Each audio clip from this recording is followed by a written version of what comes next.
Good morning, everyone. I want to welcome you to the Arthur Jack Global School of Business Business Day 2022. It is such a pleasure to have each one of you joining us with this exciting event that we have as we look and explore the worlds of business, understanding this new era of business. So, even as we will begin, I want you guys to represent your school.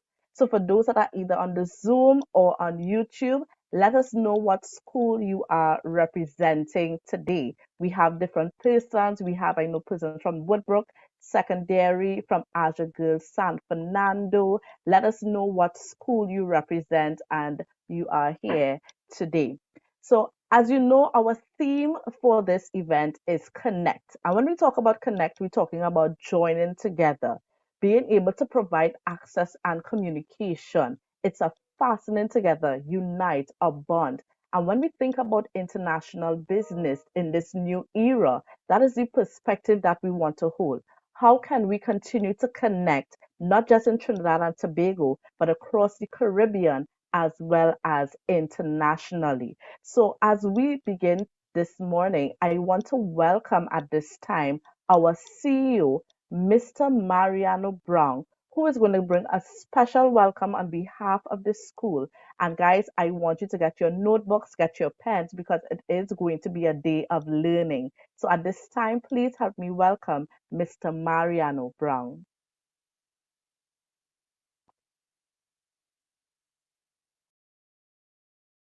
Yes, good. Good morning. Good morning Good morning, sir. to everyone.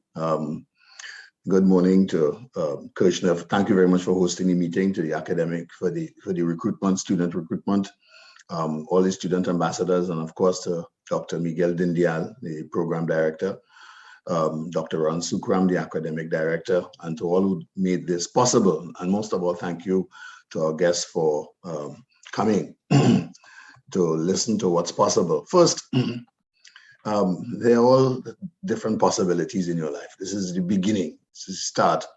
And one of the things that we have to remember is that education is a lifelong learning process. Most times we think of it as having accomplished a degree, or alternatively, we've passed the SEA, we've passed CAPE, we've just moved onwards, and we have all that under our belt.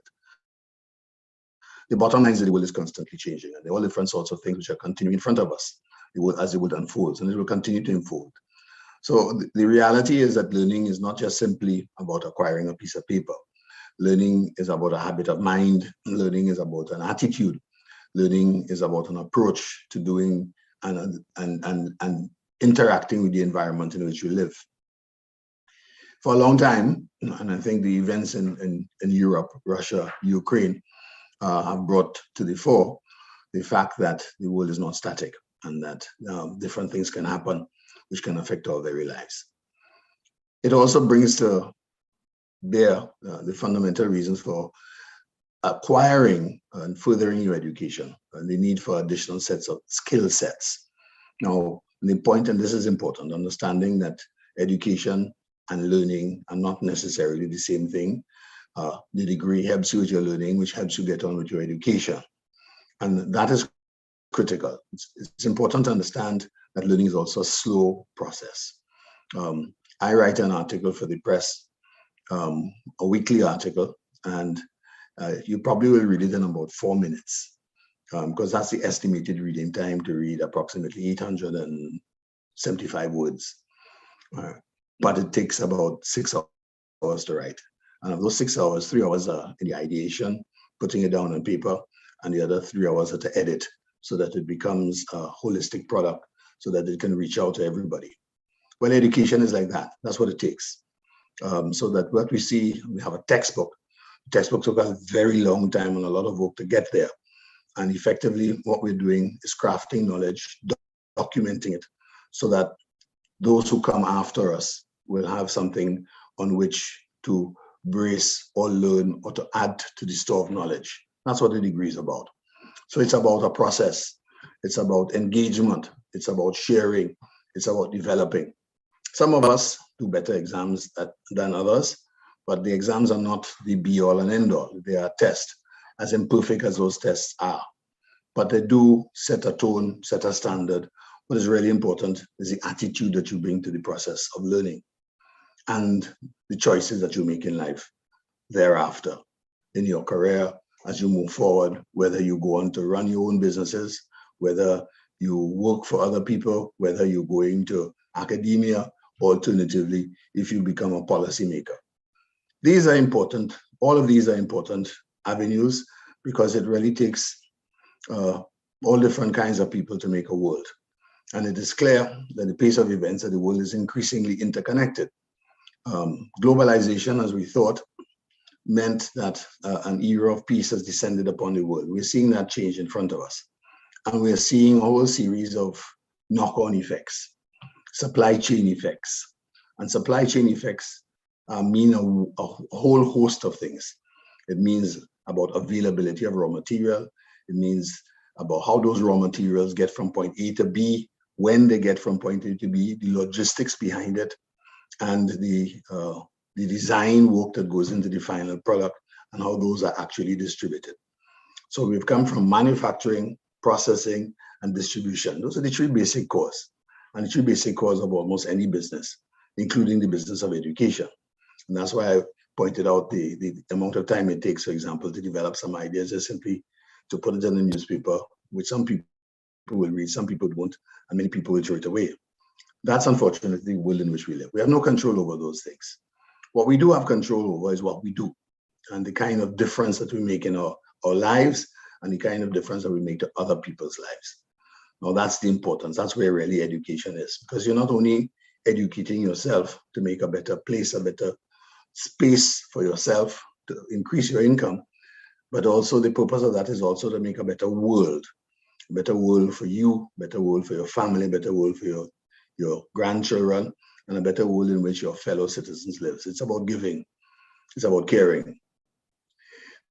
That's what we try to do at the school, to equip you, to give you the skills, to give you the tools that will help you to get there, but more importantly, to put it in a context, to put it in a framework. So we have restyled the program, the Bachelor's of International Business, and that's what it's about. It is really international.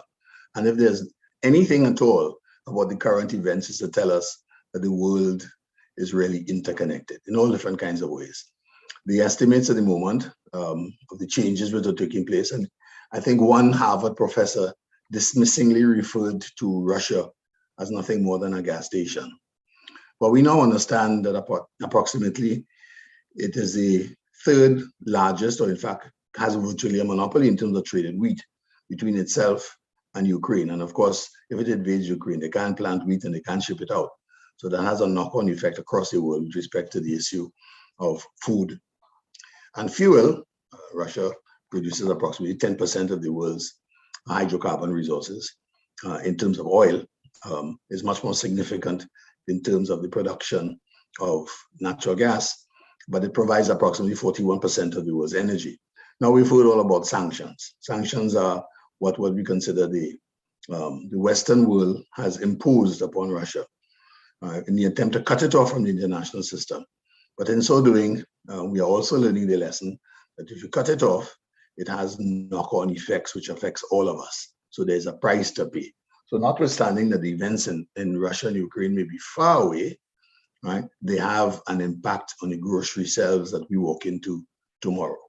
You would have read, if you read the papers yesterday, the Ministry of Trade indicated that it tracks approximately 118 basic food items, and that the rate of inflation on those 118 items over the period February 2020 to February 2022 reflects an increase of approximately 9.7%.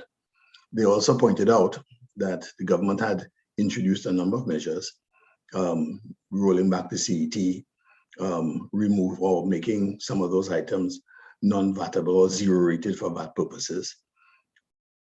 And that has had that effect of reducing the rate of inflation. 9.7% over a 2-year period is not small. Let's assume that it's approximately 5% a year. And they compared that to the FAO's food index. And the FAO's food index indicated that the rate of increase over a basket of goods, we presume they are similar, is approximately 43%. The point being that the pandemic has affected production, but it has affected supply chains. What gets made what? If everybody's at home, they're not working, they're not in the fields, they're not planting, they're not doing X, they're not doing Y. That has knock-on effects that literally spans across the globe. We are also learning that all of these things affect us in substantial ways. That between Belarus and Russia, they produce approximately 40% of the world's potash, which goes into fertilizer. So if you knock off Russia, and you say that, for example, you're not buying any goods from Russia, you're not paying them, you're not doing X, Y, and Z, well, you're not going to be able to fertilize your crops. Or at least you'll have much less fertilizer to do it, and your yields are likely to go down. If your yields go down, if you're doing the same amount of acreage, then you're going to get less food. If you get less food and you're feeding and the world population is increasing, one or two things can happen. The first one is prices will go up. So some people will get, the ones who are able to buy. The second one is some won't, so that there will be famine and starvation. Now, there are another series knock-on effects. I'm just giving you two or three. So food and fuel is what we all depend on. And literally, it means that from a management perspective, from a business perspective, these things are interconnected. There are decision makers who now have to decide what formulations, what combinations, how do we change X, how do we change Y, do we use a little bit less of this, a little bit more of that, what's available, when it's available, how it's going to be available, and how are we going to do it. Now, those are the kinds of choices that you make, that people have to make at all different levels in all different societies, and they're being made today as we speak. It's invisible to you, you're not involved in it, I'm not involved in it, but we know that they have to make those decisions. Who is making those decisions? People. What is their training? What are they doing? How did they learn it? Did they learn it on the job? Did they come to the job with some predisposition, with some different sort of skill sets, so they understand exactly what has to be done, how it has to be done? How do they interact with one another? Those are critical issues. And what we're also looking on before us on the TV is really an interconnection, an interaction, a communication exercise between different cultures, between different political philosophies. And we now understand that if we can't speak, can't talk, don't talk, or we go to war, it has serious repercussions on everyone, including those who are not involved. The bottom line is we all have a stake. That's the reality. The world is interconnected. It always has been. What has made the difference is that we now live in a world where we can see what's happening on a daily basis. We know what's going on. Now, that's the world that you have to prepare for. That's the world that you have to train for. We have attempted to craft a curricula which helps you to get there, which is built upon personal interaction, which helps you to gather what we call the toolbox, the tools and techniques. They're basics, they're the same, right? But what is important is the differences in approach to understanding what we do. And our job is to give you a world-class education here at home. And that's what we've done. We've attempted to put together people with a wide range of skill sets and talents to be able to do that. My background, for example, is I started off life, you could say, as an economist. I became an accountant, and then I became a finance person, which was always my tendency, right? And then I became involved in management. So I've run a couple of banks. I've been involved in the business of banking for a long time, but I also became a policymaker, which exposed me to different things, and it required me to bring my experience at different levels and to deploy them differently. Now, here I am, the head of a business school. My job now is to make certain that I give you the benefit of my experience, and that the program also helps you to acquire those tools and techniques so that you can move them around through different experiences. The tools are going to be the same. How do you deploy them is going to be different. How do you learn the difference between it? Well, experience. But you first have to have the tools. And that's why we're asking you to join us.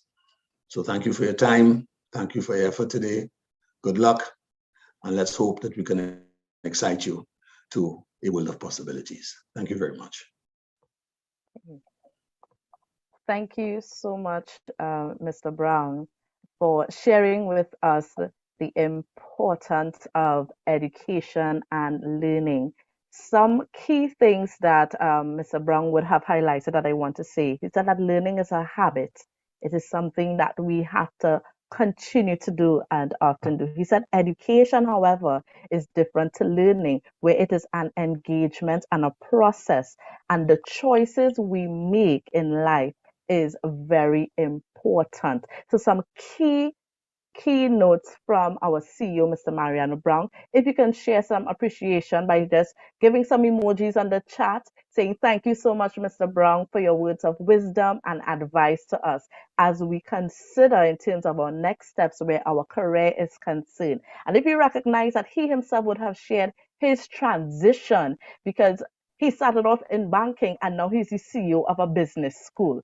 What it means is that our careers are ever evolving. However, understanding or having the foundation of business is always very important. So thank you once again, Mr. Brown, for sharing with us. So let me just make sure that I can highlight some of our schools. So if you hear your school, you can let me know. I have Carripachaima West Secondary. We have Queens Royal College, Azure Girls College, San Fernando. If you're here in your school, big up your whole self. We have Naparima College, St. Joseph Convent, St. Joseph, Naparima, again, Naparima College, Sawa South Secondary, everybody from Sawa. We have Bishop's Annecy Secondary School, that's East, Bishop Annecy East Sixth Form. We have SAG, St. Augustine High School, Lashmi Girls Hindu College. So good to have you guys with us. And we have Couva East Secondary. If I'm missing anybody, please let me know. Woodbrook Secondary is also here. And for those from the Lockjack GSB, if you want to big up your secondary school, please let me know. I want to big up Tunapuna Secondary School. Everybody from Tunapuna, thank you so much for being here at our Business Day 2022. Connect the new era of international business. So as we go along, we have a special message from one of our alumni from the Lockjack GSB, Mr. Keston Quao. I want to let you know that he is an alumni of the school. He would have graduated in 2009 with an MSc in marketing, and he was at the top of his class and graduated with distinction. Dr. Keston did his studies going into his PhD, and he has special emphasis in retail marketing. Now, he has experience in trade marketing, brand management, sales, business process management, and of course, marketing management. He has worked with local and international brands for suppliers all over the world. Additionally, he is a part-time marketing lecturer at a local university here in Trinidad and Tobago. His exposure in Mexico has made him bilingual and an intermediate level in Spanish. Keston is currently the marketing manager at AS Bridens and Sons Trinidad Limited, and he is here today just to share a special message with us. Now, he is unable to be in the session, but he ensured to send a video that he is able to relate a good message as somebody who's actually in international business, having gone through our secondary school system in Trinidad and Tobago. So again, get your pens out, get your notebooks, and listen to this message from Dr. Keston Quao.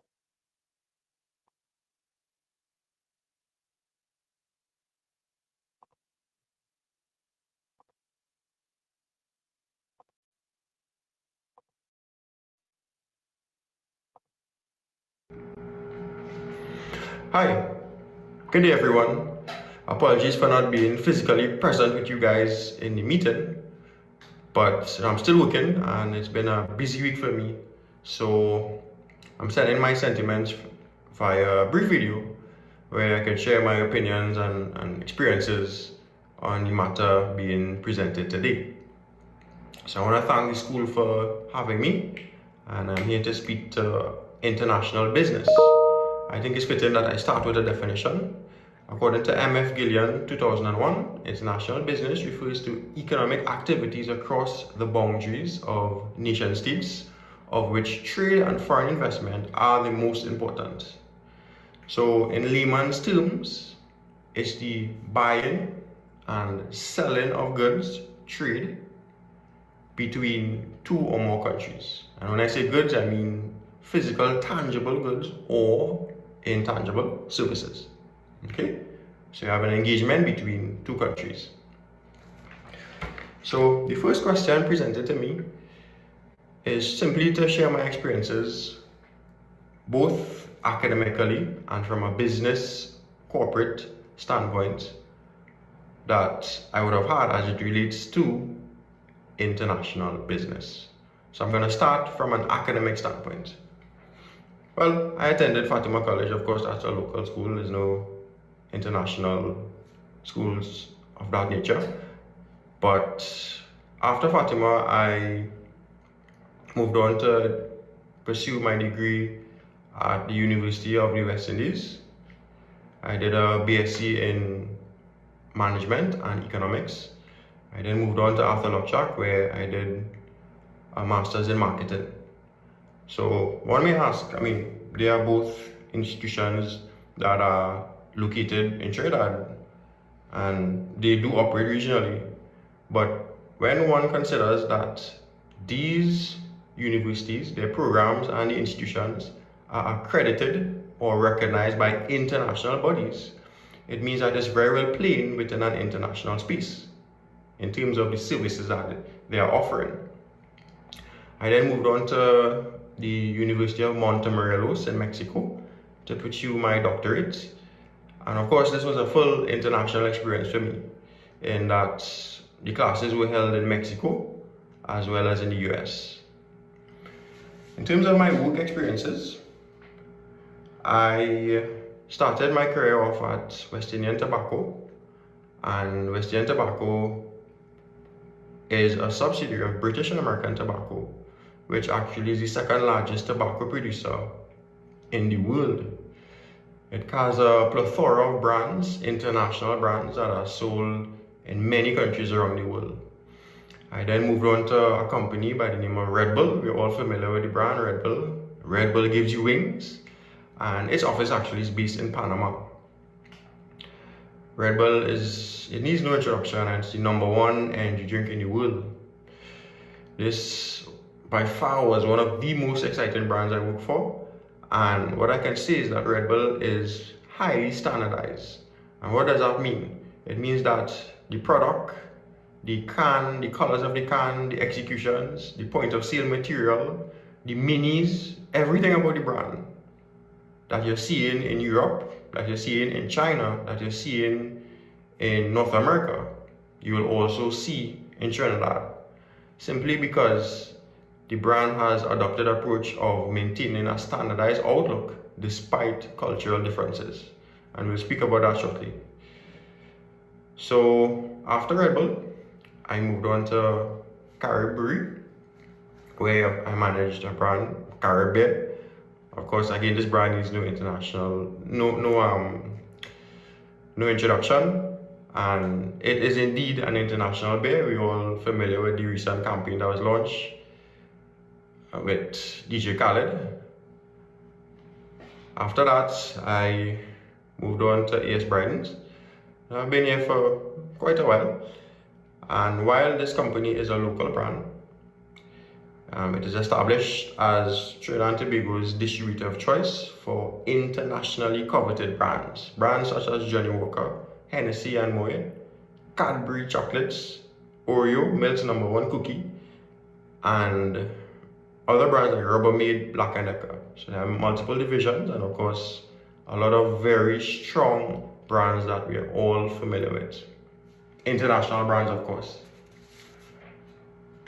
So the second question posed to me is to provide tips for students from the Caribbean who desire to start their own business or work for a company expanding into international business.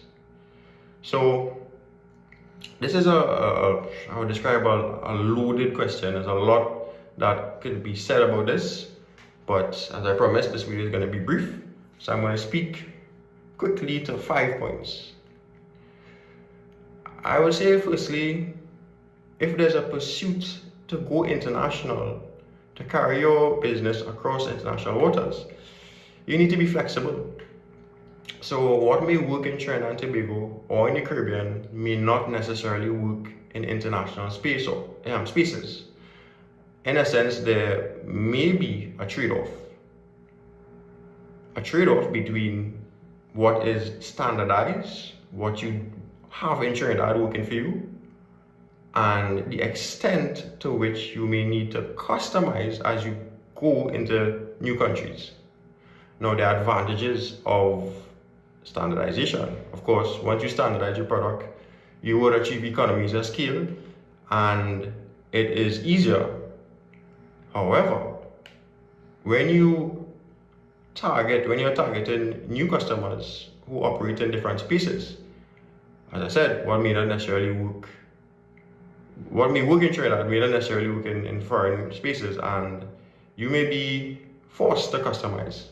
Now, while customizing, you may very well meet the needs of the consumers abroad, but keep in mind, every change that you make on your product, every modification, as minor as it may be, it comes at a cost.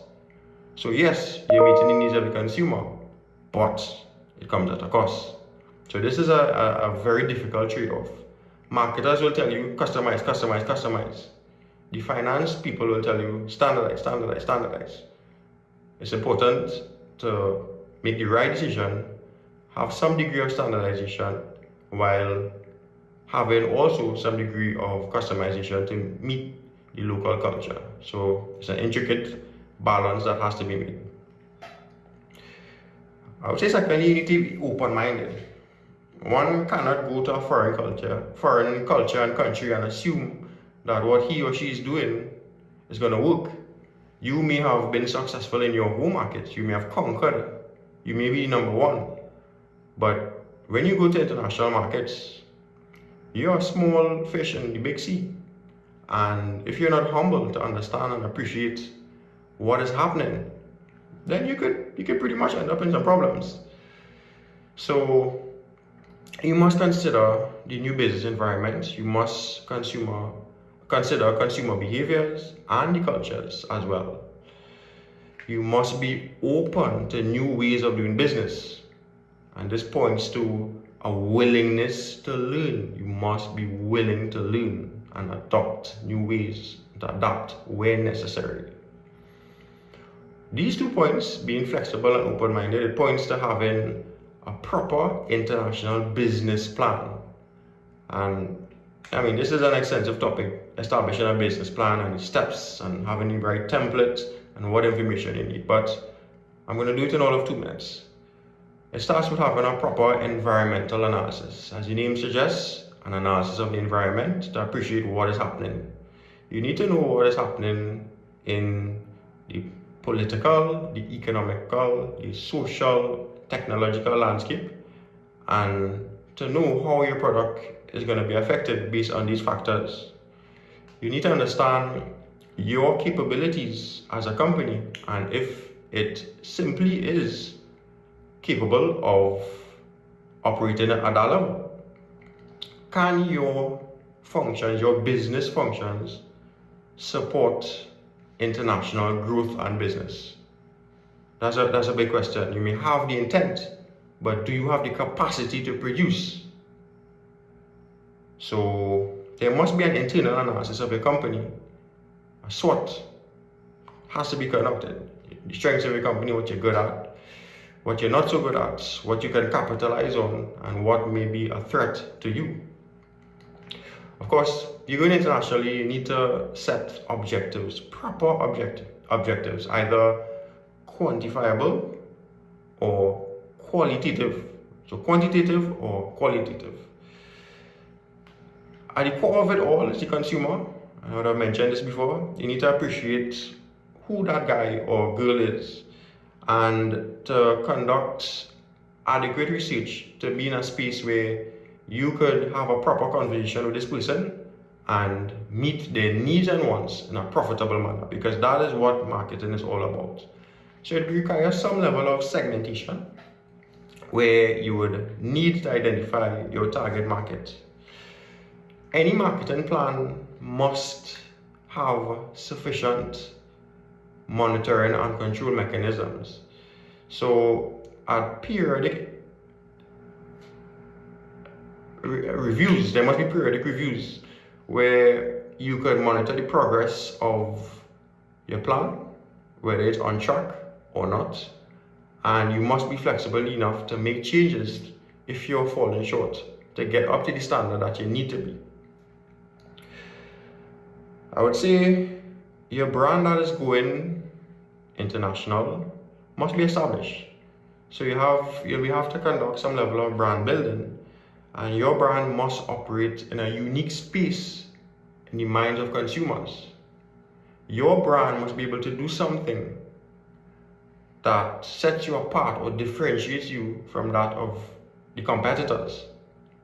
So again, it calls for a thorough understanding of what is happening on the market. So a competitive analysis will tell you what exists and what gaps you can fill, and what conversation you need to have with that consumer to ensure that the gaps are being adequately filled.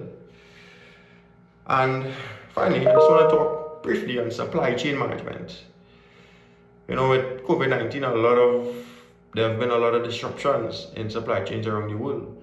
And if supply chain as a discipline wasn't taken seriously back then, it certainly is now, because we understand the importance and how not managing this process properly could affect you negatively in many ways, as a business would simply not have the products to supply. The consumers would not have the products, and of course your business will crumble, as many businesses would have done over the past 2 years. So supply chain management as a discipline, it entails understanding and appreciating all of the upstream and downstream networks that exist, which involves taking the product from raw materials to manufacturing and production to the end consumer. It must be a thorough analysis where you could understand what risks exist within that network, what makes it vulnerable, but more importantly, what contingencies that can be put in place to ensure that your supply chain is sustainable. And that is very important. Finally, what advice can I give to students who want to pursue international business and to have a business education? Well, what I would say is that a business education acts as a solid base to expose students to key concepts. The theory that you learn is all based on research that was proven and tested in practical business scenarios. Therefore, being equipped with these theories, it would furnish students to have a proper appreciation of business practices and to be able to practice accordingly in whatever space that they operate within. Any business education program would have case studies, and case studies for me are critical because it actually provides examples, scenarios of both success and failure. And it's a good avenue, it's an excellent avenue for any business student to learn from the challenges and the successes that previous existing companies would have had. Through studying these case studies, I believe it makes students, put students in a very strong space where they can understand and appreciate what is happening and put it to practice when they do get out into the world of business. So, at the base of any successful career, I would say the foundation of any successful career is hard work. So, remain focused and give it your all. Without commitment, I would say you'll never start, but without consistency, you're not going to finish. So I wish you both commitment and consistency in starting and finishing. I would advise you all to keep working hard, keep learning, and I'll see you guys in class sometime. So all the best and keep well.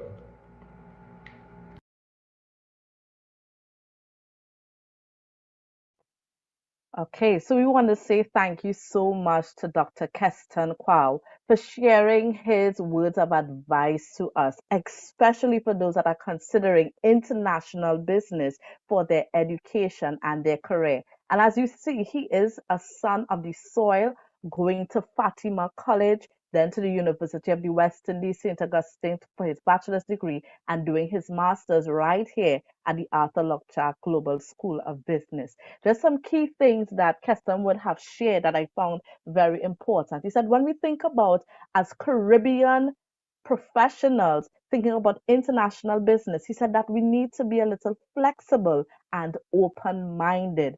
But more so, he gave us about 6 things that are very important for us to learn where business is concerned in terms of like the pestle understanding your political, your economical, your social, your technological, how these different things affect in terms of your business. He also spoke about monitoring and control, brand building, supply chain management. Those are things that, yes, you could go on YouTube and find, but being in a place of learning where you can continue with your education to ensure that you are well prepared for it. International business is very important as we continue within our career journeys. One of the things that I like that he spoke about as well, he said that business education acts as a solid base to make research-based decisions. So when you come to the Lockjack GSB as a student, you are being well equipped not just to understand it from a theoretical perspective, but practically how do you do international business. So if you at this time could just send some kind of appreciation by your emojis saying thank you so much, Dr. Keston Kwao, for your word of advice.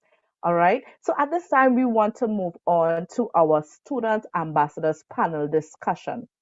Now you can say to me, Miss Ghana, I hear everything that you say. You're working for the Lockjack GSB. So you have to say that the program is good. Of course, I can tell you that the program is very good. However, I want you to hear from students just like yourself who came from secondary school and are now in university. Actually, they are now in their final year of the program. So just to give you a little history, the Lockjack GSB would have started about 30 years ago, 30, 32 years ago, and we started off giving what you call MBA programs, so for persons at the master's level.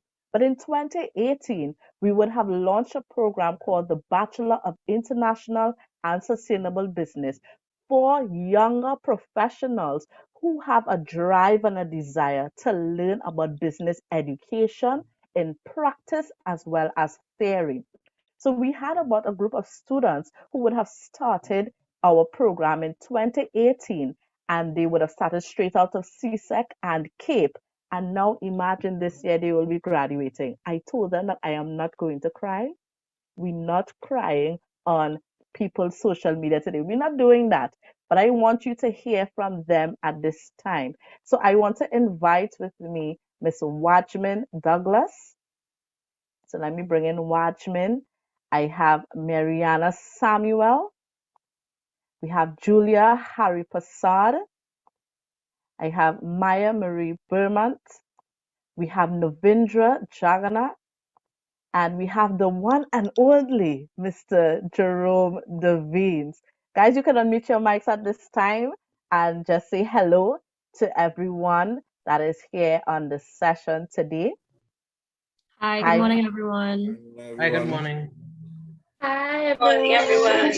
Good morning. All right.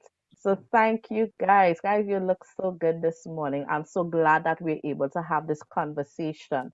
Now, usually they tell me, as I was saying before, Miss Ghana, you working for the Lockjack GSB. So you have to say that the program is good. And I'm a little biased, it is true. It is one of the best programs that you can do from the Caribbean, understanding how international business works.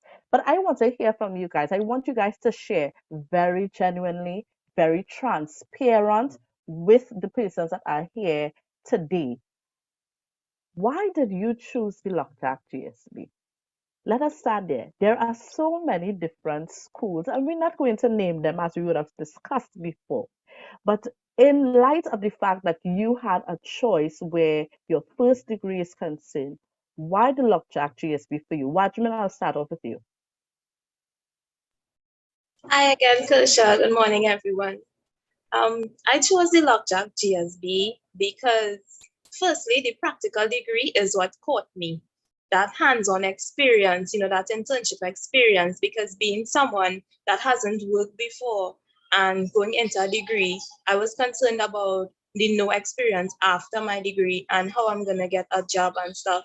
So, that practical degree aspect of the BISB is what caught me. I also like the different atmosphere, the Lockjack GSB was kind of different because I was searching around different universities, and the Lockjack GSB was kind of different from the others, very warm and welcoming. Kusha, you were very welcoming on my first day I came. So yeah, that's why I chose the Lockjack GSB. All right, thank you so much. Julia, can you share with us why the Lockjack GSB for you? Sure. So good morning, everyone. Just so you know, my internet is bad. So if I drop, this why. So why Lockjack GSB? I came from CSEC and I wanted to get ahead. I wanted to early start in my adult career, and I just really did not want to do Form 6. I just did not want to spend this extra 2 years. So when me and my friend had Spanish practice orals for exams, and a teacher stopped us and she said, there's a school that's looking for students. It's a new school, they're offering a business program. Check it out. And so we went to an information session, and it was not online, such as this. And we talked to Miss Kusha, actually, and she told us about all these cool, amazing courses that we could learn. And every single one, I was like, oh, this is for me. I need to do this. I was so excited. And I just knew this course was the one for me. I knew this program was for me. All right. Thank you so much, Julia. Jerome, can you share with us in terms of why did you choose the Lockjack GSB? Good morning, everyone, again. So the reason why I chose Lockjack, in fact, initially I wasn't going to choose Lockjack. I was going to choose another school. I'm not going to call the name. I was actually to the point where I was applying for it.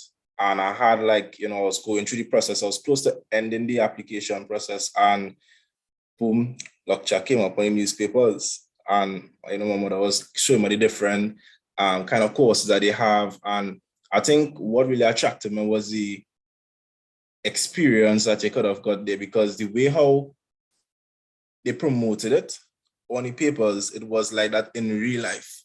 When we went into the school and we actually started to interact with others, and we started to have the interactive sessions and all the practical, sessions, it wasn't a school where it would have just been like, come to school, you get information and you went home. It was like a building experience. You get to go to school.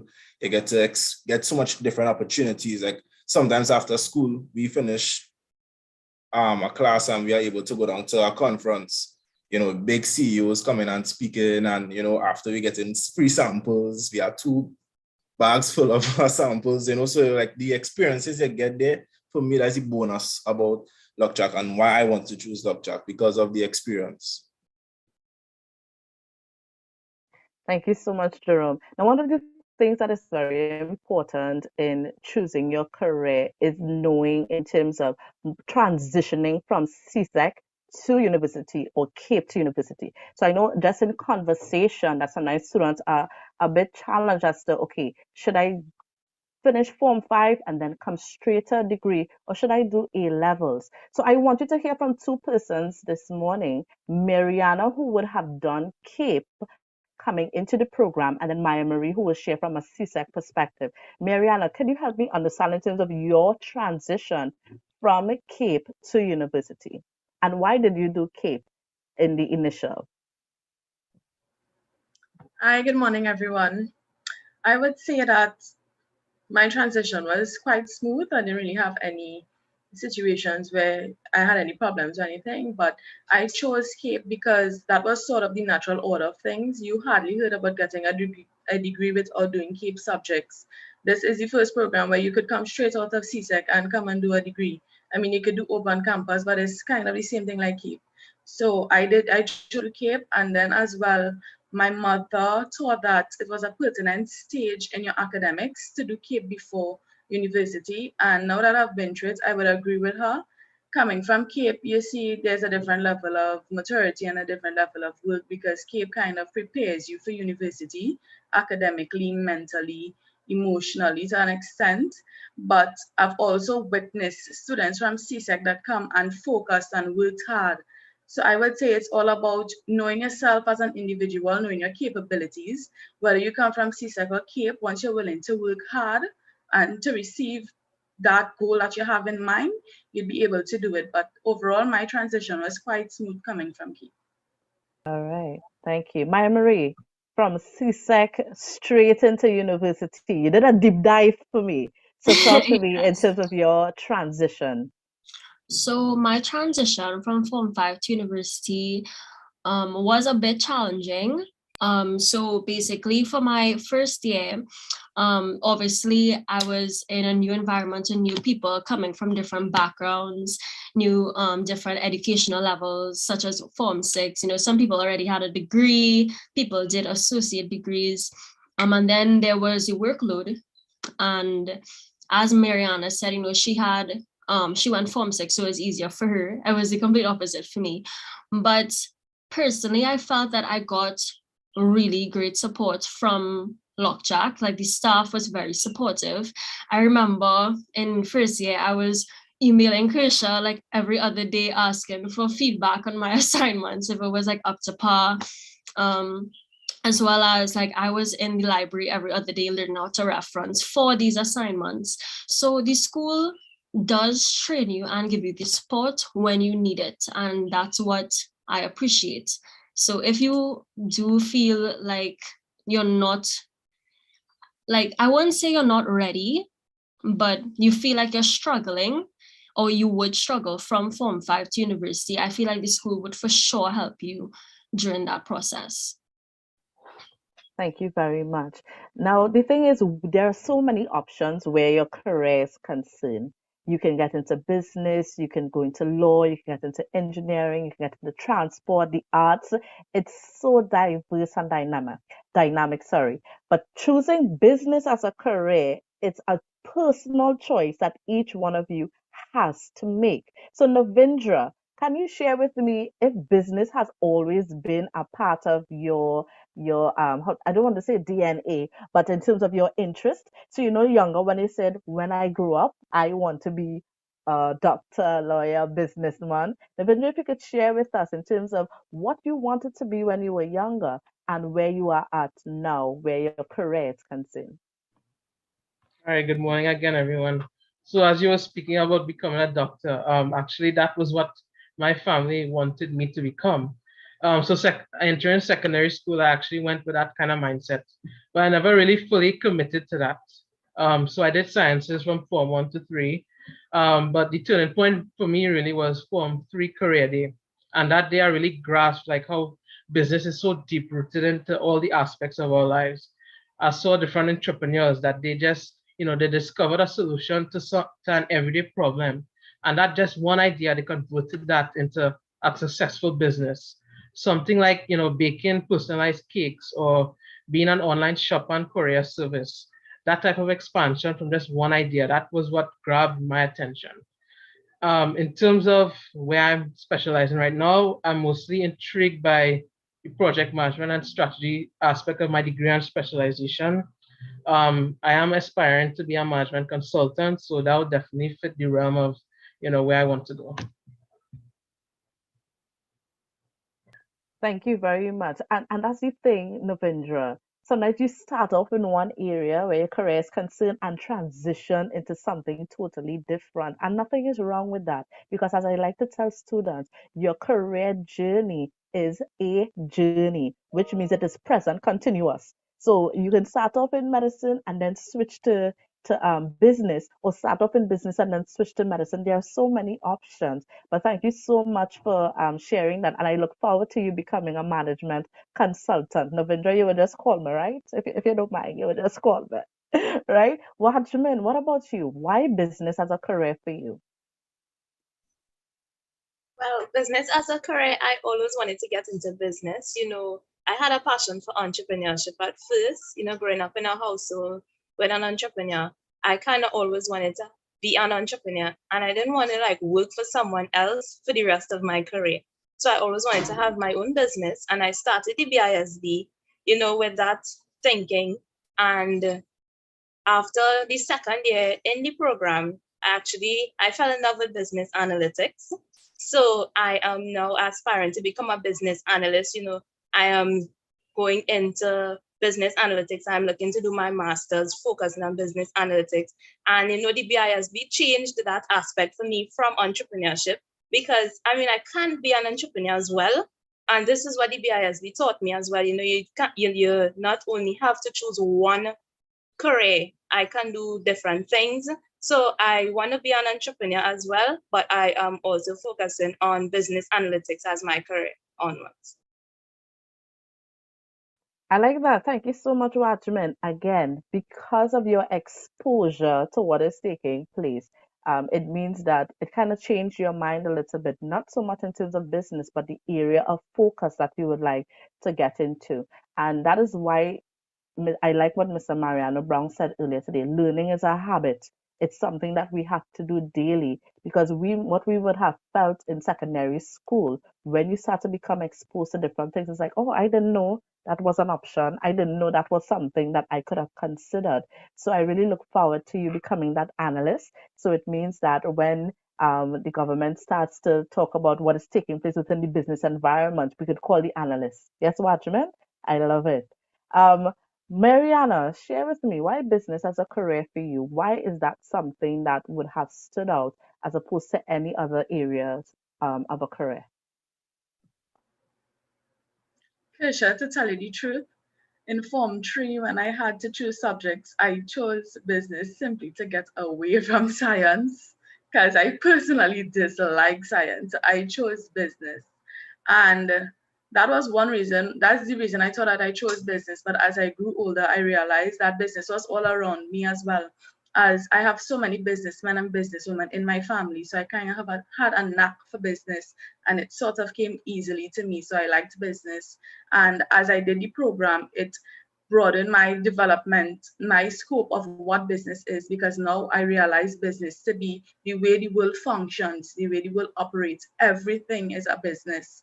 And even if it is you want to become a doctor, you could still have a business. You could still open your own business after becoming a doctor. So you could do sciences, you could do arts and modern and anything you want to do, pursue it, and then you could still have a business from that. So that is the view that the program have helped me develop, that business could be anything you want it to be. It could be a career, it could be a hobby. It's not just management and accounting and finance. So that's really why I chose business and how business have developed my perspective on life. Right. And that's an important part. You see, family businesses, especially in the Caribbean, that's one of the main things by which businesses operated here.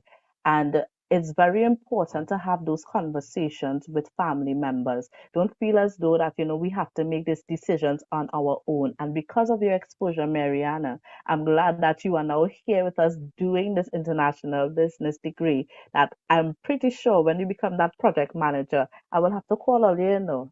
I call in the business analyst. I call in the consultant. Or you the kind of what coming out from the lockjack GSB, but don't let me get too excited. I get excited. Jerome, speak to me. So one of the things about business as a career is now the alignment of that with your education. So when you came into the GSB, was business something that you always wanted to do, or was that developed throughout your program? I would definitely say it was developed throughout the program because in the beginning, I actually wanted just to do entertainment, and the pursuing a business degree was an option that was advised by my mother. And I was contemplating it in the beginning, but when I really think about it, as Navin and, Mariana just spoke about, it was saying that if you check businesses and everything, once money involved, you need to have some sort of business literacy. So I believe that, pursuing the business degree would have allowed me to have some sort of business literacy with entertainment. Now I could find a way not just to entertain others, but I could entertain and make money from doing it. And also my father has a business, when she repair TT, you'll go and follow it up on Instagram. But my father had a business, and I remember at a point in time it was moving slow. And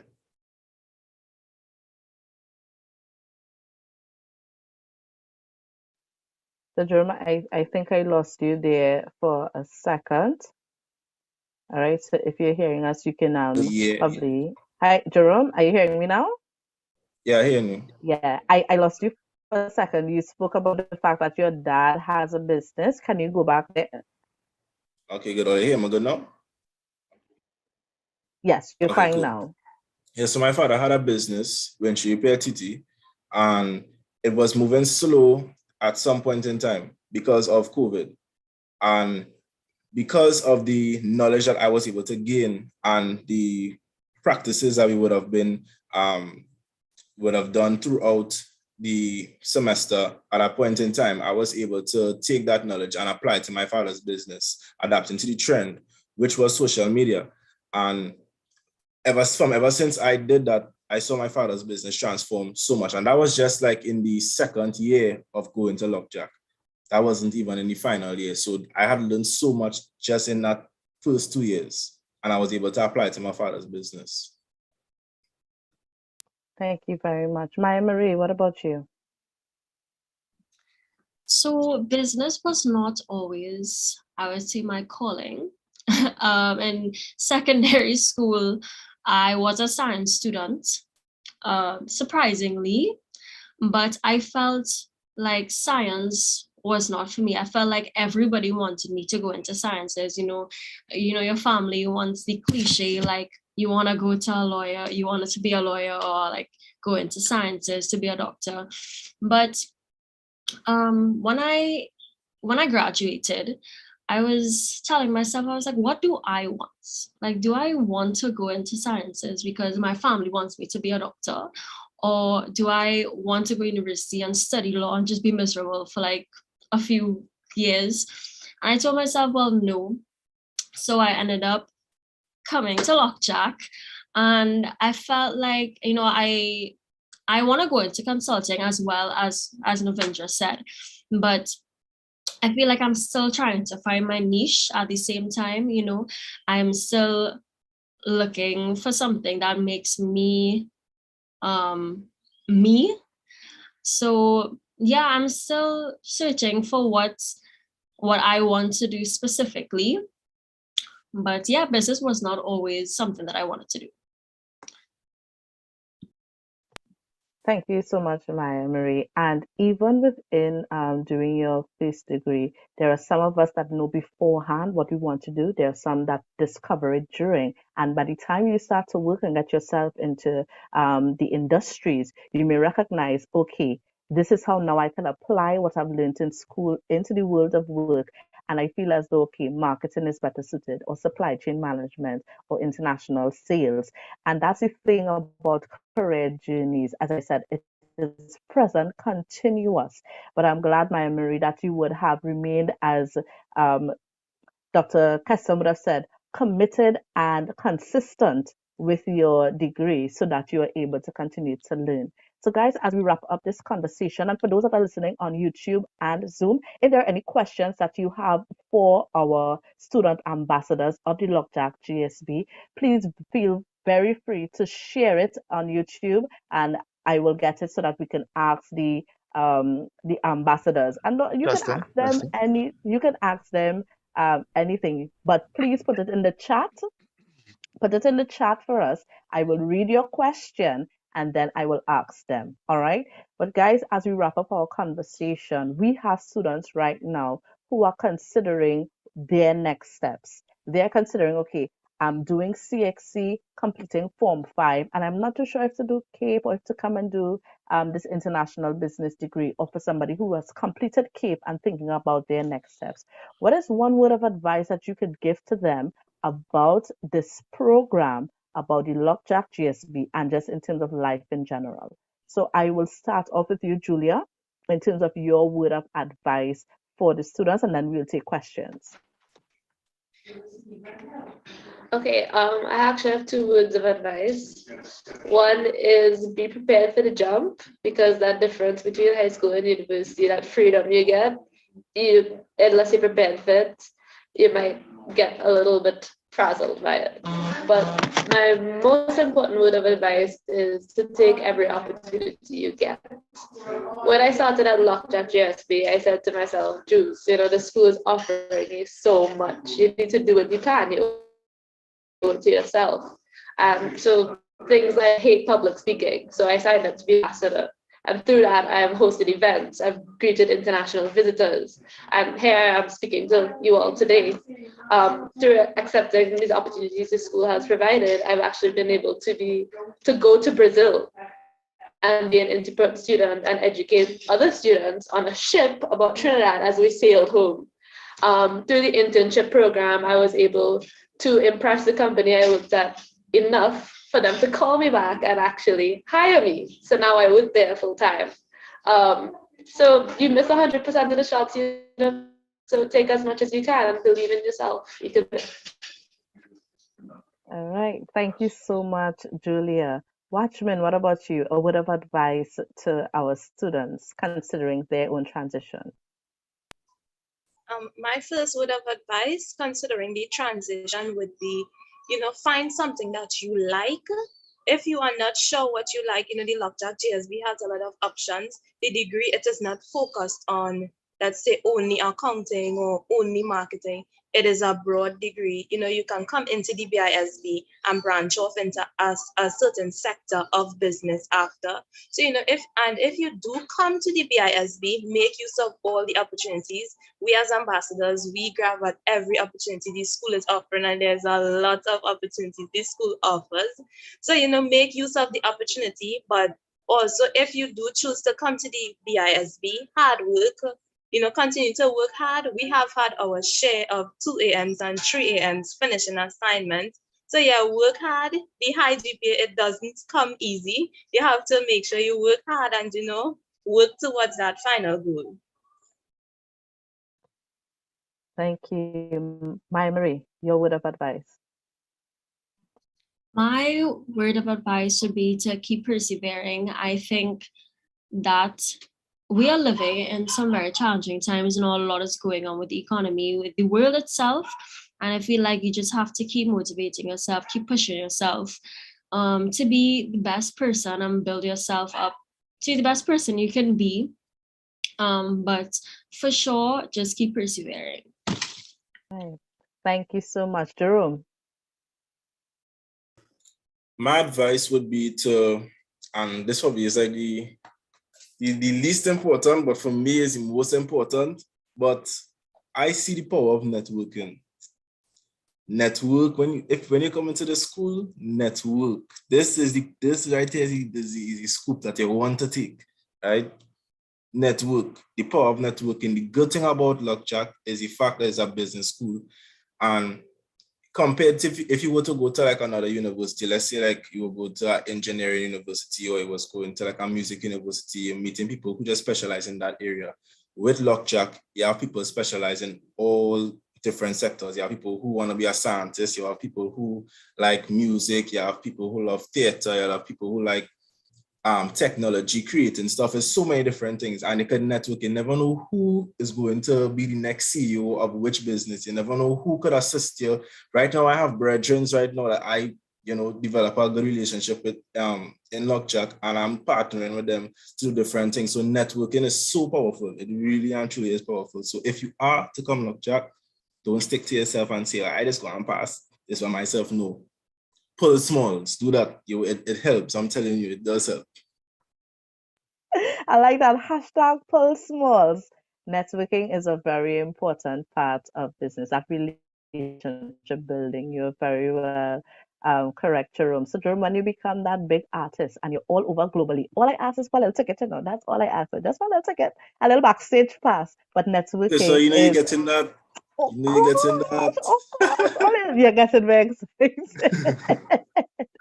All right.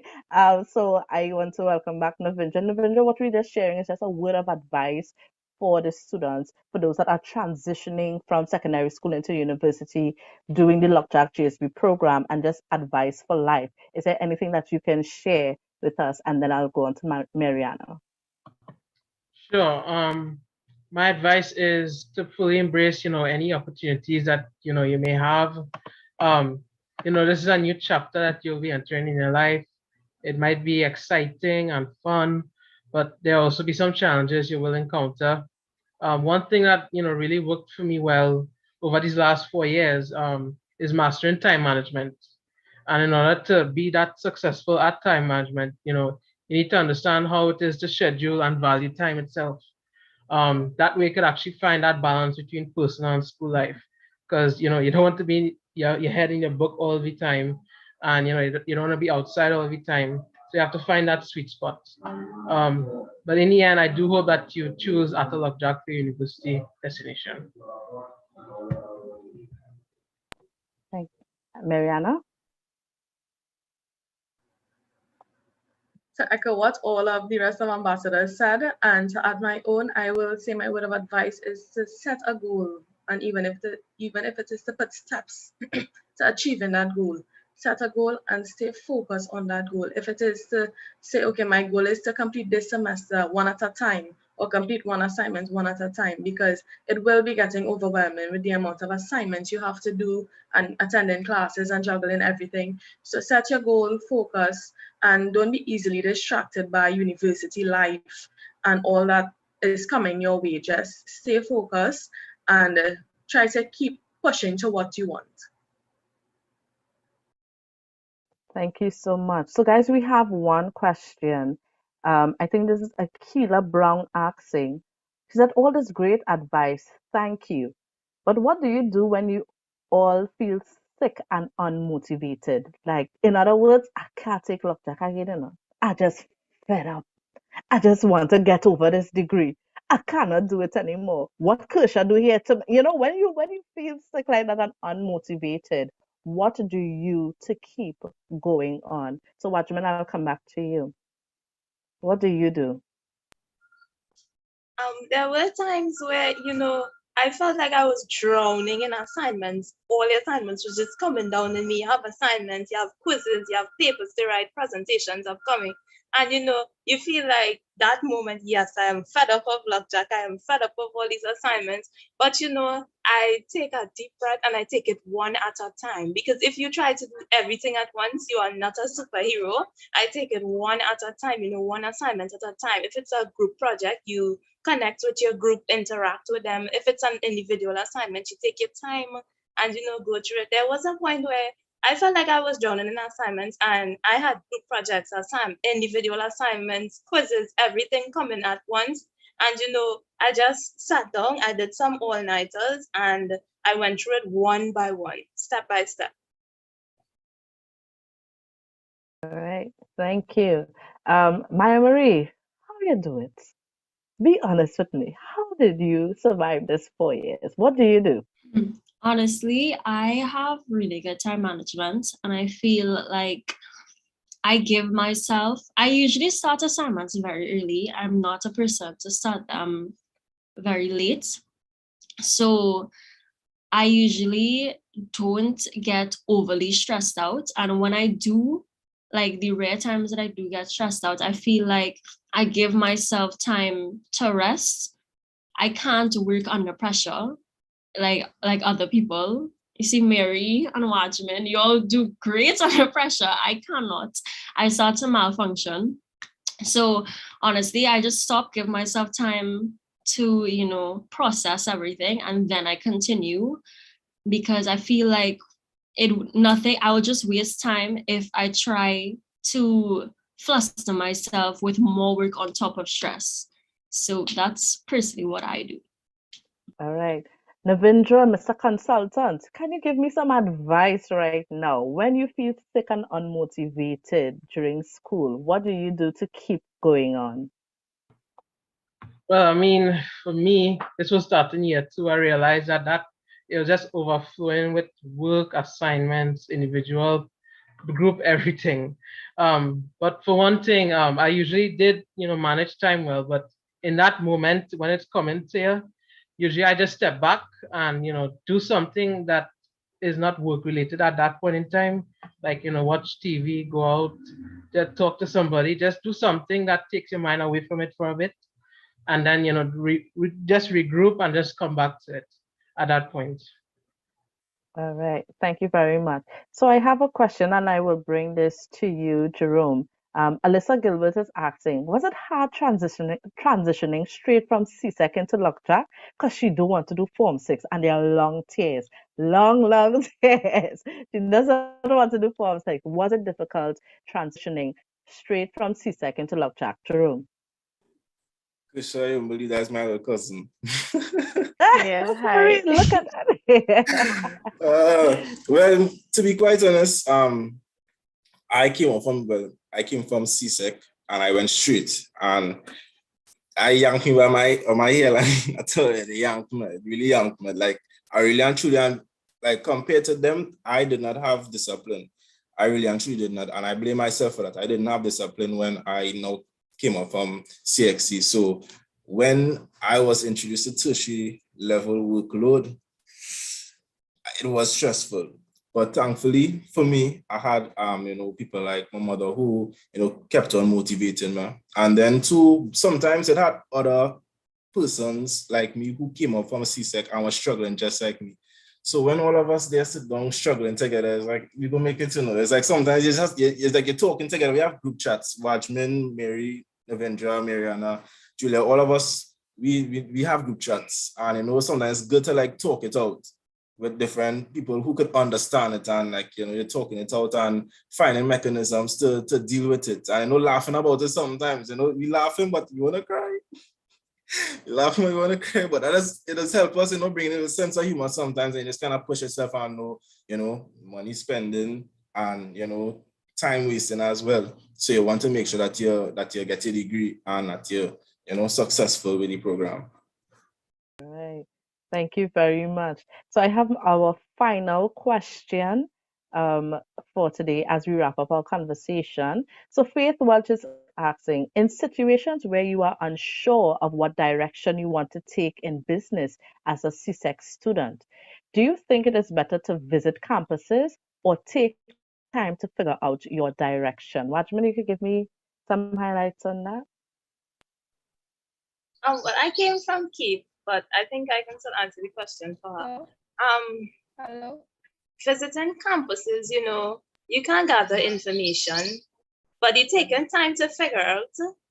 If you take time to figure out that process of figuring out what direction you want to go or which direction you want to take, I think that you can add the visiting campuses into that.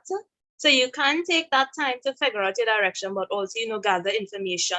You can visit campuses, you can get information online, attend the information sessions, because I had a process of that coming from Cape. I came from Cape and I didn't know what I wanted to do after. So, I did figure I applied everywhere.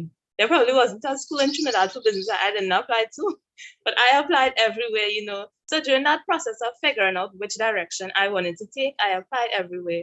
So yeah, you can visit the campuses and gather information in that process of figuring out which direction you want to head into. Thank you very much. So let me say thank you to our student ambassadors of the Lockjack GSB. I appreciate you all, Watchman, Mariana, Maya Marie, Navindra, Jerome, and Julia, for sharing in terms of your experience transitioning from secondary school to university, why business as a career for you, as well as giving your word of advice. Now, this is a little bit of sweet moment for me before we continue. Guys, because they are in their final year of the program, the next time that you may hear from them in our business day, they're going to be alumni. As we said in the meeting, we're not crying, not on social media. We're going to keep up these smiling faces. But let me say thank you so much for your hard work and dedication to the Lockjack GSB. And we continue to wish you guys all the best in every endeavor that you do. Continue to remain focused and know that you always have a place here at the Lockjack GSB. So can we just appreciate our student ambassadors at this time for sharing in terms of their experience? Thank you so much. Thank you. All right. Thank you so much, Kirsha. Thank you for having us. You're welcome. Thank you. So as we continue with our session, I want to let you guys know that for those that are considering in terms of what is my next steps, what to do, CSEC, CAPE, where can I go? The Lockjack JSB has a team of persons that work alongside our students. We have our recruitment team, who is Miss Natasha Bakshamaraj and myself. So usually for persons who are considering what they want to do next, but they are unsure, you can get in contact with us and have a one-on-one conversation to figure out what is that next steps. And just as you heard from the ambassadors, some of them, they had conversations with us, they came to the campus, they came to the different information sessions that we had to ensure that they were making an informed decision. And during your 4-year period, for those that are coming from CSEC, or 3 years for those that are coming from CAPE, we have a team of administrators that work with you. We have Miss Sunita Badesi, Miss Abigail Mitchell, and Nihri Bahadur. And this team of ladies really support the students throughout the 4-year and 3 years of the degree program. So I want to let you know that you have persons that are here just making sure that you are going on, keeping on. Once you have the mindset to do it, you are able to.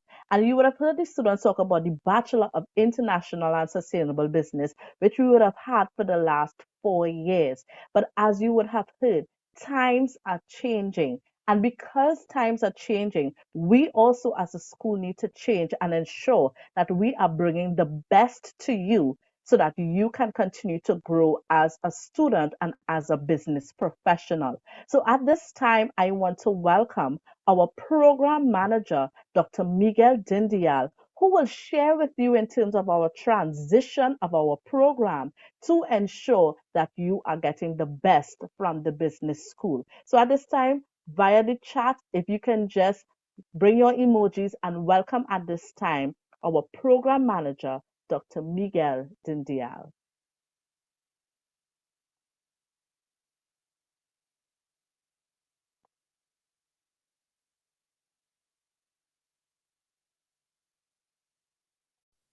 Hi, good morning, Kirsha. Just confirming you can hear me. Yes, sir, I'm hearing you well. And you're also seeing my screen as well, right? Yes, seeing the screen as Okay, well. great. So thank you very much, Kirsha. And thank you to our ambassadors and those that have spoken before me. I was very impressed, with the level of discussion that just took place. It demonstrates a level of maturity and growth from our first cohort of students that I'm extremely proud of. And I look forward to seeing what they are able to do after they've transitioned out of the Lockjack GSB. They've already been accomplishing some great things. And I look forward to seeing what the future holds for them and for everyone else.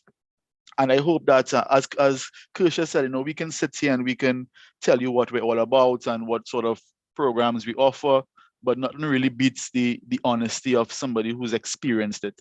And aside from that, I think even if you take Lockjack out of what they would have shared with you, there's a lot of really good learning and experience and wisdom that they've provided to you all and even to us as well.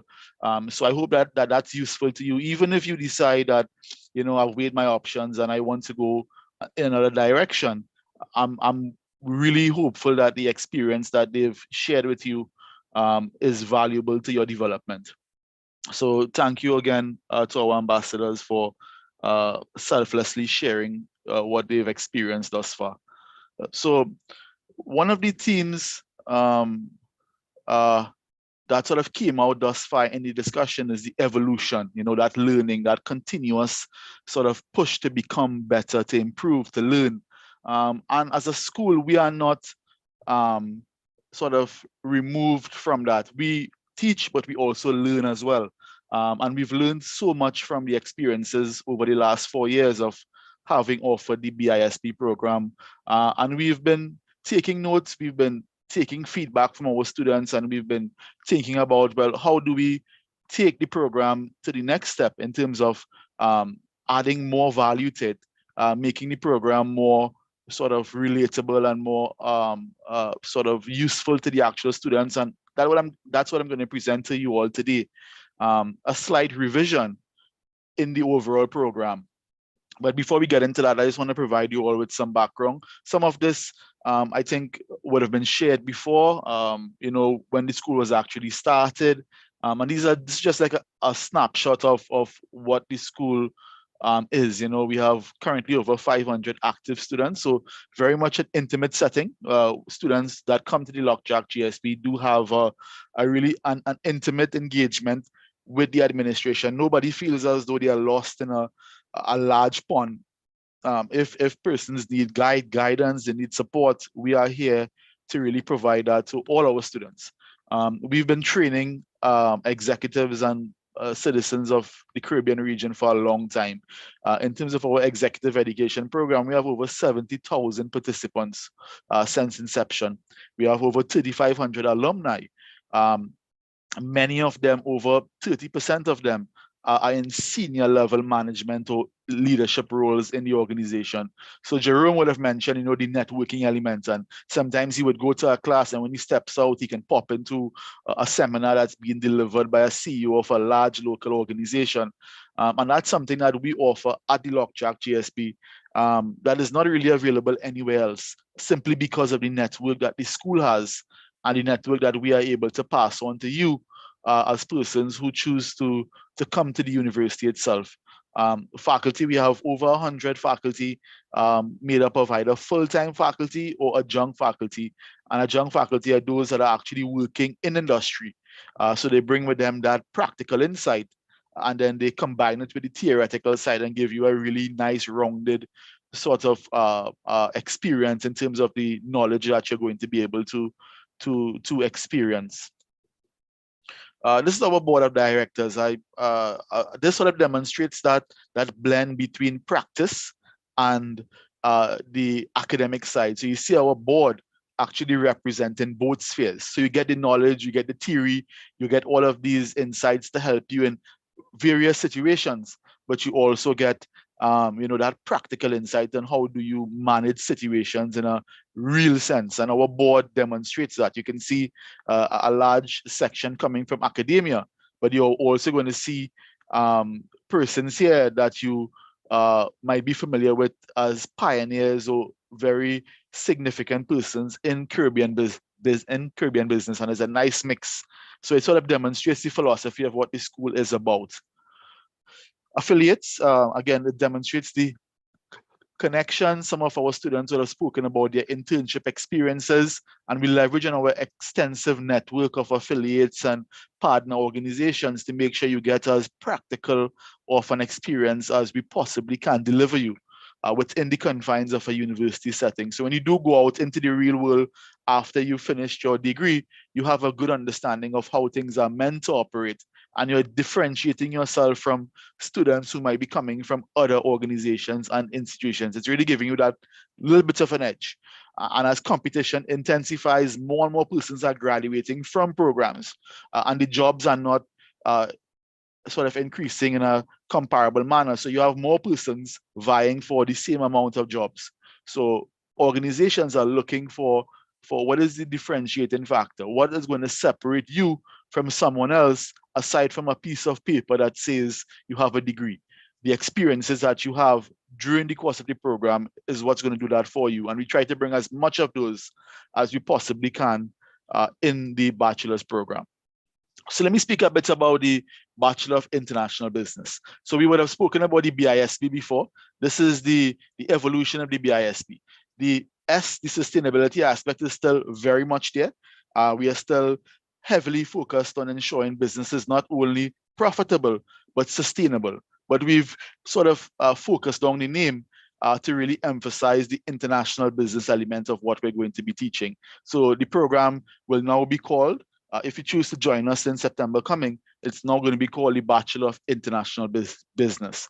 So what I want to do is I want to share with you, a little bit of what international business is. And I won't spend too much time because Keston Cow did a good job of really demonstrating what international business is.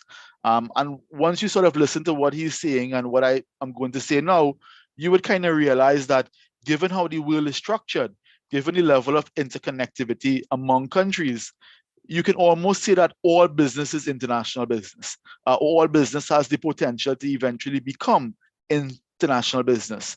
So that's why this program, you may say, well, it's internationally business focused.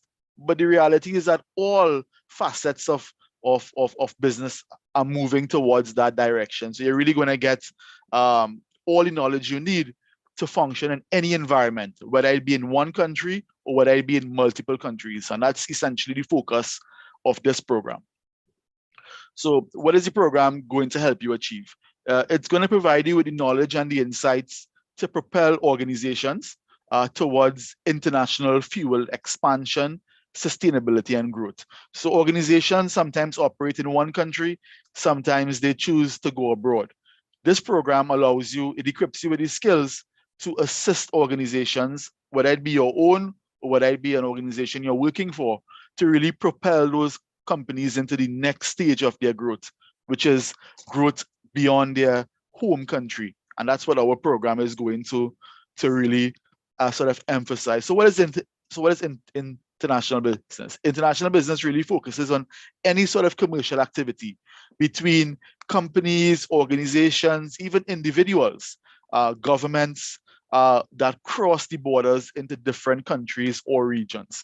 And once you sort of think about this definition, you immediately realize that, hey, almost everything that I do in some way is a form of international business.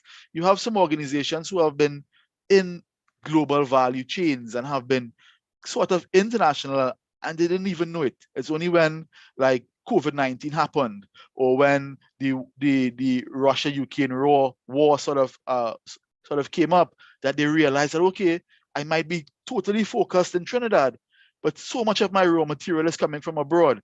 So much of my value is being created outside of the country that even though I'm operating completely in Trinidad, I'm being affected by what's happening in a global space. So that sort of demonstrates the reality that international business is around us. We are part of it, even if we think we're not. And that's why it's so important that we understand what it means. Why it's so important to us here in Trinidad. The reality is that if you look at Trinidad in relation to countries around the globe, we are but a small little dot on a large sort of expanse of land. Our overall population is incredibly small. You're talking about 1.4 million people. The amount of markets and resources that we have are very limited. So by virtue of that, if an organization is thinking about the long-term sustainability of its operations, it's highly unlikely that they're going to be able to achieve that by only focusing locally. So even though it might not be a concern for them now, it is going to be one for them in the future. So our population and size really makes international business something that you have to give consideration to. We also realize that locally, we are so heavily dependent on hydrocarbons, on oil and gas, that it's really, it's pausing and it's hampering our ability to grow. And the manufacturers are realizing that, okay, if we want to continue our growth trajectory, we can't depend on revenues that are coming from oil and gas. We have to start going out there. We have to start conducting our own international business, start generating our own foreign exchange. And they can only do so if they have the skills and the tools to understand what it means to operate outside of your home market. Because I mean, just common sense would tell you an organization can be very successful at home, but the reality is that every other country outside of their home is going to be different. So even though you are very successful at home, it's very unlikely that if you go to a next country and do exactly what you were doing successfully at home, that you would be equally successful abroad. The reality is that it's probably not going to happen. So we have to be realistic about what it means to conduct international business. We might be small, we might be just a dot on the global space, but we are strategically located. We have Latin America, huge market. We have markets in the Caribbean region, that are growing as well, Guyana, other parts of the CARICOM region, that are really sort of ripe for opportunity. But we can only really capitalize on those opportunities if our organizations know how to conduct international business. And what they're telling us is that they don't have the expertise. They want it, they're looking for it, but the expertise doesn't quite exist. And that's why we have programs like ours. So just a little bit of history. I know some of you are perhaps a little bit confused. You're hearing our ambassadors talking about the BISB, the Bachelor of International and Sustainable Business, and here you have me talking about the Bachelor of International Business. So what gives? What is the difference? Are we offering two programs? Is one an update of the other? So let me just clarify that for you. So we launched our undergraduate program, which is the Bachelor of International and Sustainable Business, back in 2018. So we've run the program now for 4 years. We are now about to graduate our first class, of whom our ambassadors are part of. And we've had really the privilege of working with some really amazing students and helping them in some small way to unlock what is their full potential. And by virtue of carrying them through that process, we have been learning as well. We've been listening to them. We've been hearing their cries, not literally, but hearing their cries, understanding what the challenges are, understanding what we could do to help sort of make things a bit better. And we've been taking notes. And we believe that, as with everything in society, it's about learning. And we believe now it's a time for us to make some changes to the program to help enhance the value of it to the consumers and to you, the actual students. So what has changed? Prior, you would have known the program to be a 4-year degree. So if you came in with a CAPE level certification, or you came in with a CSEC level certification, the degree was 4 years long. Now we've created a dual completion route. So if you're coming with those CAPE level qualifications, you're now able to complete the program in 3 years as opposed to 4. So we take what you've learned at the CAPE level. We've realized that part of the BISP program might have been repeating some of this. So we save you that part and we say, okay, you've come in with CAPE, you can now finish the degree in 3 years. If you come in with the CSEC level, you can still move into the program as well, and you complete the program in the conventional 4 years that we have always had. So the program doesn't change for CSEC students. You still go through the program in 4 years, but if you come in at the CAPE level, you finish in 3 years. Spanish remains a core component of what we do. I mentioned Latin America recently, and that continues to be a huge market for us. And any organization we talk to locally, when we ask them, what is the biggest challenge with tapping into the Latin American market? Why aren't you going to Latin America? They always tell us it's because we don't have the competency to actually speak in Spanish. We've always had Spanish as a core component of the program, but we are now enhancing it. We are making them, instead of just workshops, we're making them core courses with more contact hours. So it enhances the ability for you to leave the program being even more competent in Spanish as well. What we're doing in your final year is we've enhanced the international business components of the program. So we've added courses, we've removed some, we've added courses that are really going to address a lot of the areas of international business that we believe students need to know in today's modern day time. So we're enhancing, we're sharpening the ability for you to really be an international business specialist once you leave the actual program. Some of the students also, you would have heard it from the ambassadors, that sometimes it was difficult to balance work life, that at times the program felt overwhelming, a lot of coursework, a lot of concurrent assignments being due. We've balanced it a bit. So we've reevaluated the overall workload. We haven't made the program easier, but we've made it more manageable, because we want our students to not only be academic bugs, we want you all to be focused on the academia, but also have time to develop yourself into rounded individuals. So we've balanced the program a bit, and we've allowed it to be a little bit more stressless, if you want to call it that, as you go through the entire process. And that's in a nutshell, some of the changes that we've made. Not substantial, so by no means is our BISD program an obsolete program. We're learning and we're tweaking slightly as we move along to enhance and continue to add more value to the actual program. So that's in a nutshell what the new program is sort of going to be like. In a graphical form, this is what it looks like. So we have what we call a bridging year, and that's only for CSEC entrance. So that's the equivalent of what your first year would have been. So we've taken out all of the content that would sometimes be repetitive to a CAPE student in the first year, and we've made it only available to CSEC students. So if you come in at the CSEC level, you enter into what we call our bridging year. If you come in at the CAPE level, you go directly into year one. And then once the CSEC student finishes that bridging year, they join the CAPE level students in the next year. So there's a seamless transition through the entire process. So again, just re-emphasizing what I mentioned earlier, if you're coming at the CAPE level, you spend 3 years on the program. If you come in at the CSEC level, you spend 4 years. And in those bold parts, you see what is the philosophy of each year. So in the bridging year, you focus on foundational learning and development.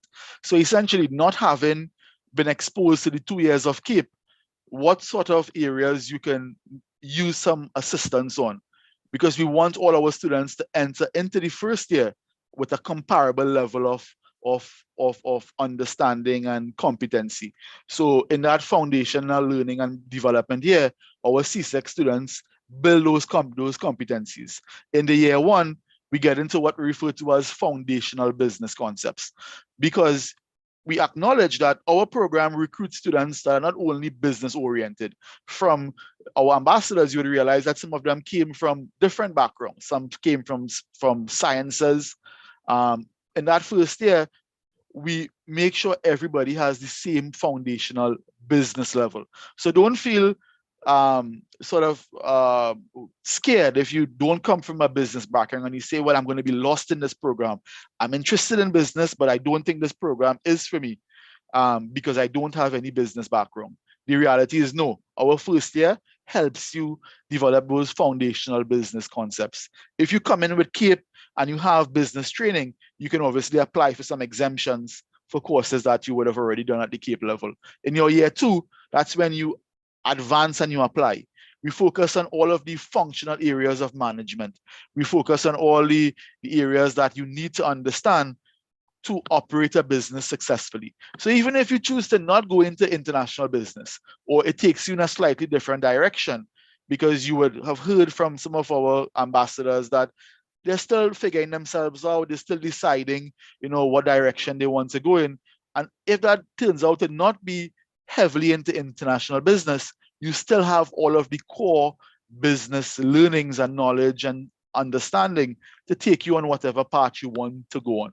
When you get into the third year, that's when you specialize in the area of international business. We expose you to all of the areas you need to know to become a competent international business professional. We also give you, at the end of the entire exercise, you work on a capstone project. So you work on a project in relation to a real organization, and it allows you to apply the knowledge in a very sort of practical sense. And through that entire experience, you obviously have the opportunity to join student clubs, to become an ambassador, as our students have just demonstrated. There's opportunities for coaching and for mentorship from all of the alumni that we have that hold all of these high-level business positions. They have so much knowledge that they're willing to share, and they're willing to mentor our students on, and you all have that opportunity to benefit from that. We have international study trips that happen from time to time. Obviously, that has been sort of difficult with COVID-19, but it's something that the school does do. And all the while, in terms of learning about business, you are also learning a second language as well. So in a nutshell, this is what the Bachelor of International Business journey looks like for both our CSEC entrance and our CAPE entrance. You see the difference here. 3 years for CAPE, 4 years for CSEC. This is what the bridging year looks like. So we've studied all of the the performance. We've looked at what areas our CSEC students need some assistance in when compared to the CAPE students, and we developed an entire year of courses that helps bring you up to a comparable CAPE level. So when you move into your year one, you are pretty much ready to rock in terms of being on the same level as our CAPE students. So this is what the CSEC bridging year looks like only for CSEC students. This is what your year one, year two, and year three courses once you get into the core sort of project, the core program itself. So this is what our CAPE students would immediately move into. Kersha will obviously share these slides with you if you want to have a closer look at all of the different courses and components. And you can see it's bringing forward a lot of things that we did at the BISP, but also with some unique changes at the revised level as well. So pretty much a updated and more focused program in relation to all of what we've learned so far. So just, so you may ask yourself, aside from the knowledge, what do I learn having gone through this program? And we have 5 areas that we really emphasize and try to make sure that you are competent within. So the first one is obviously, it's a business-oriented degree. And if you want to go into international business or not, we want to make sure that you are competent in the functional areas of management. So whether or not international business turns out to be your cup of tea, we want to make sure that you can function in any range of business settings. We want you to be, you're going to be globally conscious as well, because the program is an international business program. So we teach you how to operate successfully from a business standpoint in a globally complex place. And that's what we refer to as globally conscious. We want you to be a solutionist. Earlier our CEO spoke about education and learning, and the fact that you want your experience to be more than a piece of paper. You want to be what we refer to as a solutionist, that regardless of what the nature of the problem is, you are equipped with the tools to solve them. So they might be business oriented, they might not be business oriented, but you are a solutionist. You can understand problems, you can craft appropriate solutions, and you can make change. And that's what we want for all of you. That's outside of the area of a business. You're going to be bilingual because we have really buffered and increased the amount of Spanish content that we have on the program. And we do it in a very fun and engaging way. So the expectation is that it's not going to be a drawn out Spanish course. Some of you might have done Spanish at the Form 1 to Form 3 level and hate Spanish, but we have faculty that really do quite a good job at making Spanish an enjoyable language to learn. And the final point is we want you to be ethical as well. We are training you all to be leaders. And as with leaders in a business setting, you want to make profit, you want to create opportunity for yourself, you want to be successful, but you are going to be in positions where you can make substantial changes and improvements to society.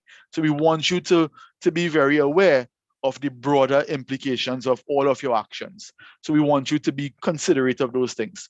So we don't want to teach you how to be a cutthroat businessman or businesswoman, but we want you to be an ethical person in how you conduct business as well. What are some of our student life experiences? We have internships. So our students spoke about their internships. It's a mandatory component of the program. So you actually get credit for internship. So when you go out to work and you give your prospective employer your transcript in the interview, they can actually see that you have done a meaningful internship. You've been graded for that internship, you've passed it, you failed it, and it demonstrates that you have some practical work experience. We do have our student ambassador program as well. We have executives and clubs.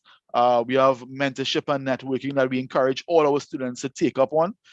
We have also a dual degree option with FIU, and we can speak to you all a bit more about this if you're interested.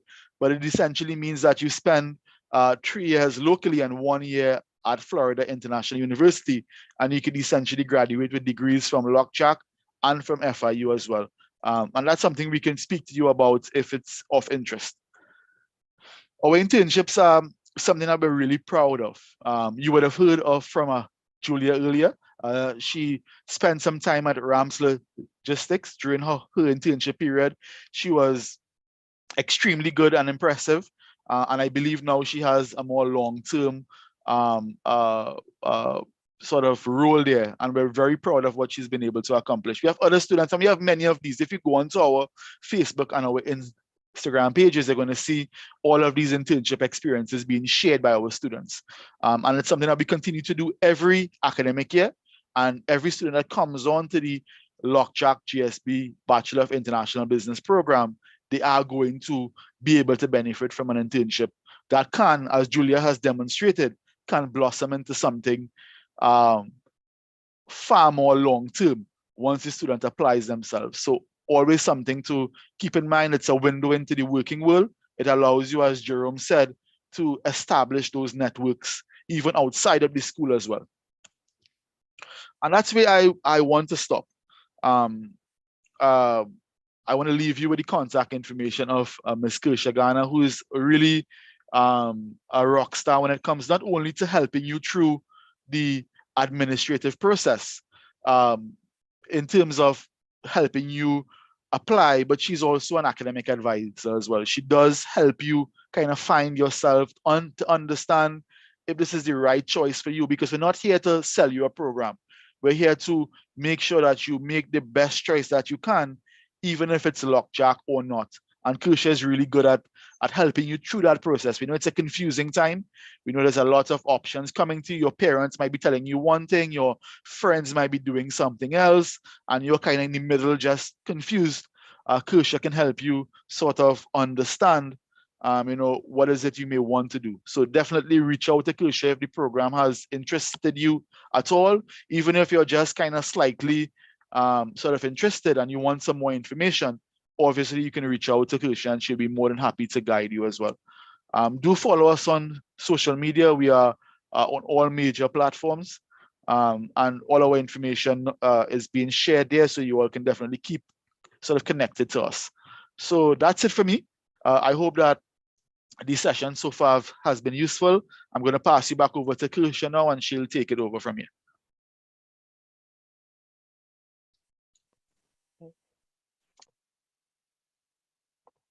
Let me say thank you so much to our program manager, Dr. Miguel Dindial, for sharing with us in terms of the transition of our program from the Bachelor of International and Sustainable Business now to the Bachelor of International Business. If you can show some appreciation with our emojis to Dr. Dindial for the presentation. And I really hope with everything that was shared that it is something that you guys will consider for September 2022. So as we move right along, I would like to introduce to you my colleague, Natasha Baksh-Maraj, who will give our vote of thanks, and then I will give some direction as to what will take place after. So Natasha. Hi, good morning, everyone. My name is Natasha, and I am the undergraduate admissions officer here at LOCJAC. So I was given the opportunity today to close off this wonderful session. So first and foremost, I would like to express my appreciation for all the speakers, our student ambassadors, for all their valuable contributions for the Business Day 2022, right?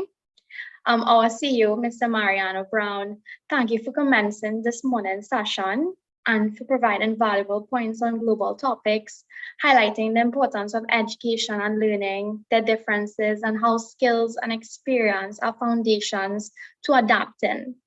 Thank you to our guest speaker, Mr. Keston Cow. Even though he wasn't here, he did provide a really good video that gave us insight into international business in a Caribbean concept and how business education makes a solid base for decision making. We really appreciate that information, Mr. Keston. So thank you for that practical information for our audience. And remember his words, guys: commitment and consistency. I would also like to thank our student ambassadors, Maya Marie, Julia, Haripasad, Wajman, Mariana, Navindra, and Jerome. Thank you so much. We're so proud of you. We know it's your last year, and as Kersha said, no crying, but you've stuck with us for all the business days, and we're so grateful for all the input that you would have given us over the last few years. And we know we'll be glad to have you as alumni for next year's session. So I just wanted you to know that. And thank you, Dr. Dindial, for our program director, for providing in an outlook in terms of what the bachelor's is, what the Bachelor's of International is, what it strives for, and what's the need for it in the educational realm. And lastly, I would like to thank, second to last, I would like to thank our LockJack staff for making this possible today. If it wasn't for our recruitment team, our assurance officers, our IT team, none of this would have been possible.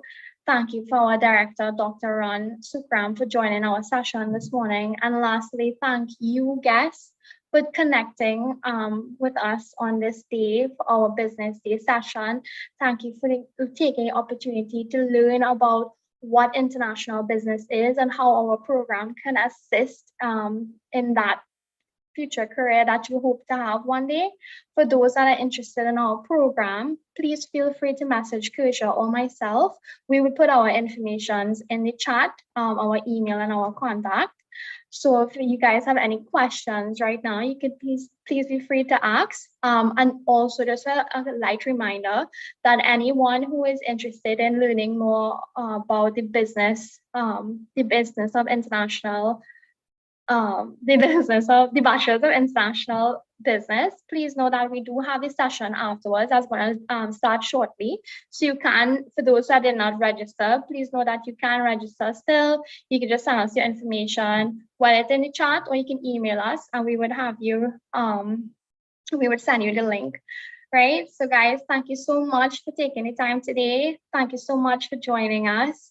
So as I said, at this time, we will be taking questions.